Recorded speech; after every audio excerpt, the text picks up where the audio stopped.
Hey guys, it's MadameWario and welcome to the final episode of Where's Waldo, the Fantastic Journey. We are entering page 12, the land of Waldos. Oh Lord, here it comes. So yeah, it's been a long and pretty tiring journey throughout this game, I will admit. And it's about to hit its peak of monotony, so here we go. I should have known that the 12th level would be like this, but for some reason I thought, oh, maybe they'll cut us a break. No, just kidding. They're not going to. So again, this is post for time reasons, so we're not consuming a million years of time trying to find Waldo. When, you know, some clips are sped up. Most of this video, keep in mind, is not sped up though, so don't worry, you'll have plenty of time to seek out Waldo for yourself. And meanwhile, I'm kind of going to reflect a little bit on the game as a whole, so let's get started with that, just because I think it's very appropriate while you pimps are adjusting your eyes to the Waldo fab of the market. So yeah, we've got to find Waldo's girlfriend and Dumbledore in this hot mess, so what the F? Yep, that was my question too. So anyway, we started out with pretty legit gameplay. Again, that first scroll gave me kind of a tough time, and that was not enjoyable, but for the most part, I would say that this game was pretty much a little bit harder than I expected. It was a little more challenging, and I say that because I expected the artwork to be bigger. I expected it to be blown up since it is in video format. You're not looking at a page able to get super up close and personal. I mean, you could, but I don't prefer to do that on my TV screen or my computer screen because, you know, that's not exactly the best thing for your eyes. So yeah, a lot of eye straining in this game. That is my one complaint, and definitely the faulty part of this game as a whole. There is a lot to be said for how tiny things in this game are. It's almost like if you don't have a huge big screen TV, which that is not the kind of TV I have that I record with at all. So unless you have that, this game is pretty dang difficult, honestly. So in that way, I wish there were more features, maybe like a zoom feature or just more hints.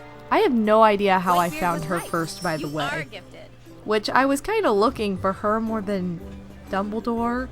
So, I mean, I guess that's why.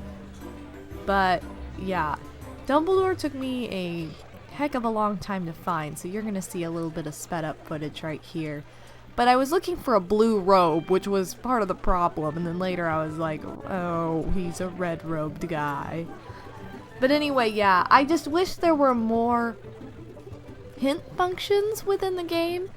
And I don't think I pointed this out before, and I meant to, but in order to get hints from the dog down there, from Waldo's dog, you have to find a bone in the artwork. So somewhere in the artwork is a bone, and if you find it, you get a hint. And I believe there are multiple bones on each of the maps, but yeah, it's pretty tough to find those just because they're so tiny, and they're, you know, pretty well hidden. So, and yeah, so was he. Hello, what were you doing back there? For the following hidden items. So anyway, I will say that not having a zoom function, not having any kind of hint besides the dog, there just needed to be more in the system for a game that is so straining on your eyes like this, because I tend to strain my eyes pretty easily anyway. I guess I have a tendency to like stare pretty dang hard at games in particular, and I've had that problem since I was little, and it's just my eyes. Apparently it's not like I am ultra staring down the game more than other people. It's just my eyes like to super focus in on these screens, and I don't react well to them. My eyes don't react well to them, so they're usually like bloodshot or red or something. And so this game is like horrible for that. Like, this is not a good game to play if you don't want to strain your eyes. So, you know, that is one major beef I have with this game, which I think you guys have heard me talk about a lot throughout the playthrough anyway. But, yeah, that's just one thing I would like fixed or redone if they ever had, you know, future games of this, which, you know, whatever. I don't know that they're going to do that with it, because there is a retro NES game of this that functions pretty differently, actually, which I really enjoyed that game. I thought it was awesome when I was little, but yeah, it's just, there needs to be more when it comes to not hurting your eyes. So I can see why this game kind of went underground super fast and no one really knew it existed, because it really is tough. So, but other than that, I talked about this before, I really like the music and the theming of this game. Never realized how violent Waldo is before. So much of the artwork is violent. I never realized that until I played this game, which is really bizarre because all the artwork is exactly like this game that I've seen.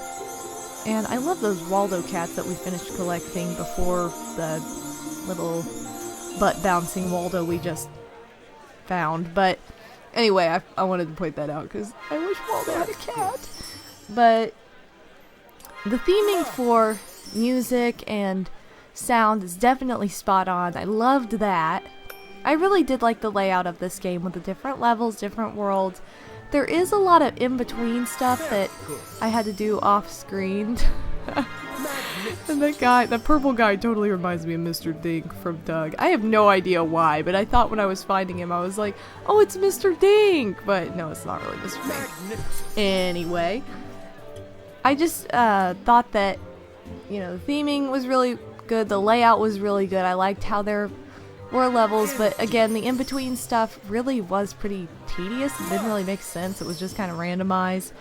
And I never showed any of the odd loss sequences just because they are so ridiculous. I mean, it's basically the exact same thing as Waldo, except everything that you have to find is yellow and black. I mean, it's like Bumblebee pattern all the way. But it is so tiny. It's crazy. It is literally insane. So I was just like, you know what?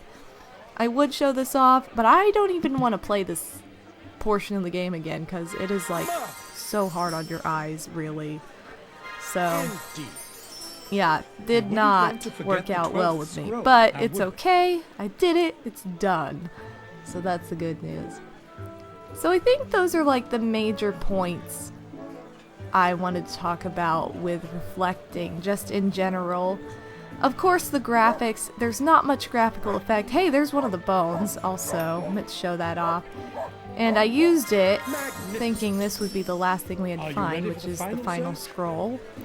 But of course, because it's the last level, there has to be some sort of boss or something, so it's not. And yeah, that's why I was kind of regretting that later, but this is sped up for that reason.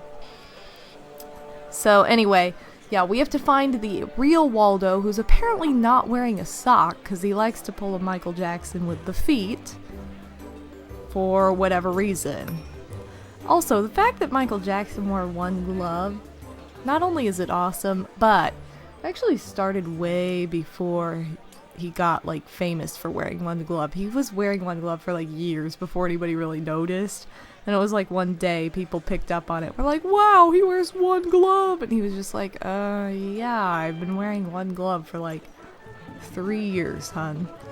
And dudes. Huns and dudes. That's exactly what he said. Anyway, I didn't mean to go off on that. I meant to say graphical effects of this game are to be expected because it is a 2D based game.